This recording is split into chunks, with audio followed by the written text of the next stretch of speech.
السلام علیکم دوستوں، آج میں آپ کو دنیا کے ایک ایسے شہر کے بارے میں بتانے جا رہی ہوں جہاں صرف عورتیں ہی رہتی ہیں۔ نہ کوئی مرد وہاں کا رہنے والا اور نہ ہی کسی مرد کو وہاں قدم رکھنے کی بھی اجازت ہے۔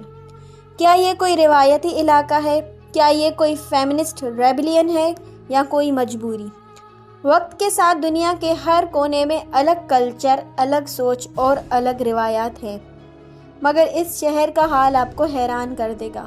اس شہر کا نام ہے نوئیوا ڈو کارڈیرو۔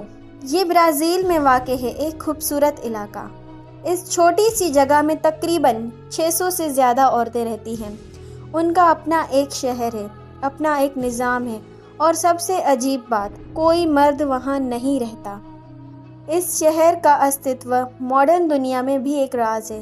لوگ حیران ہوتے ہیں کہ یہ صرف عورتوں کا شہر کیسے بنا۔ نوئیوا ڈو کارڈیرو کی کہانی شروع ہوتی ہے 19ویں سینچری یعنی 1800 کے آخر سے۔ یہاں ایک عورت تھی، ماریا ڈی لیما۔ اس نے ایک ایسا کام کیا جو اس زمانے کے لیے گناہ سمجھا جاتا تھا۔ ماریا نے ایک ارینج میرج ٹھکرا دی۔ اس نے کہا، مجھے کسی کے ساتھ زندگی بس اسی لیے نہیں گزارنی کہ سوسائٹی کہتی ہے۔ اس وقت کے کیتھولک چرچ نے اسے گنہگار قرار دیا اور اسے ایکسو کمیونیکیٹ کر دیا۔ ماریا نے پھر ڈیسائیڈ کیا کہ وہ ایک نئی زندگی شروع کرے گی، ایک نیا گاؤں بسائے گی، اور اس نے اس شہر کی بنیاد رکھی جہاں عورتیں اپنی مرضی سے جیتی ہیں۔ یہ گاؤں پھر دھیرے دھیرے عورتوں کا مرکز بنتا گیا۔ اب سوال یہ اٹھتا ہے کہ کیا یہاں کبھی مرد نہیں رہے؟ تو جواب ہے ہاں، مرد اس شہر میں آتے ہیں، مگر صرف ٹیمپرری یا کام کے سلسلے میں، جیسے کنسٹرکشن، ہارویسٹ کے دوران۔ لیکن شہر کے نظام میں ان کا کوئی رول نہیں ہوتا، نہ ووٹ کا، نہ فیصلوں کا، نہ رہنے کا حق۔ یہاں کے نظام، قانون، زمین اور پراپرٹی سب عورتیں ہی سنبھالتی ہیں۔ یہ شہر ایک طرح سے سیلف سفیشینٹ فیمیل سوسائٹی ہے۔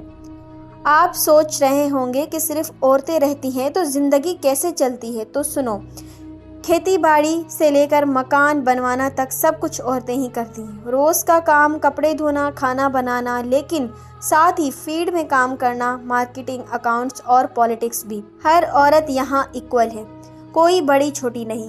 شادی بھی ہوتی ہے، لیکن خاص رولز کے ساتھ۔ شہر میں شادی ہوتی ہے، لیکن انٹرسٹنگ ٹوئسٹ کے ساتھ۔ جو لڑکی شادی کرتی ہے اس کا شوہر شہر میں پرماننٹلی نہیں رہتا۔ اکثر مرد شہر کے باہر رہتے ہیں اور صرف ملاقات کرنے آتے ہیں۔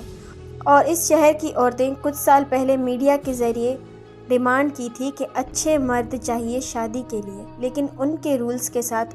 ان کا کہنا تھا کہ ہم مردوں کے ساتھ جینا چاہتی ہیں، لیکن ان کے انڈر نہیں۔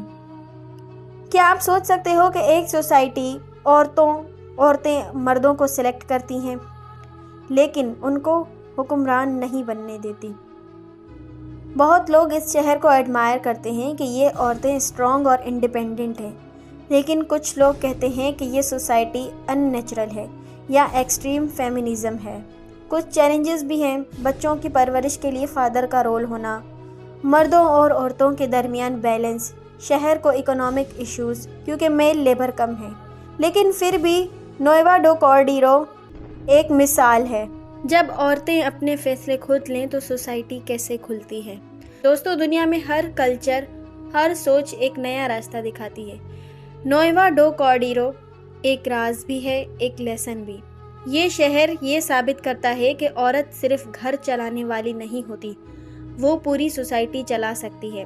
لیکن کیا ایسی دنیا ہو سکتی ہے جہاں مرد اور عورت دونوں برابری سے عزت کے ساتھ ڈیسیجن میکنگ میں شامل ہوں؟ یہ سوال آپ کے لیے ہے۔ اگر آپ کو یہ کہانی پسند آئی ہو تو لائک کریں، کمنٹ میں اپنی رائے دیں اور نالج ٹی وی کو سبسکرائب کرنا نہ بھولیں۔ پھر ملتے ہیں ایک نئے ویڈیو میں۔ اللہ حافظ۔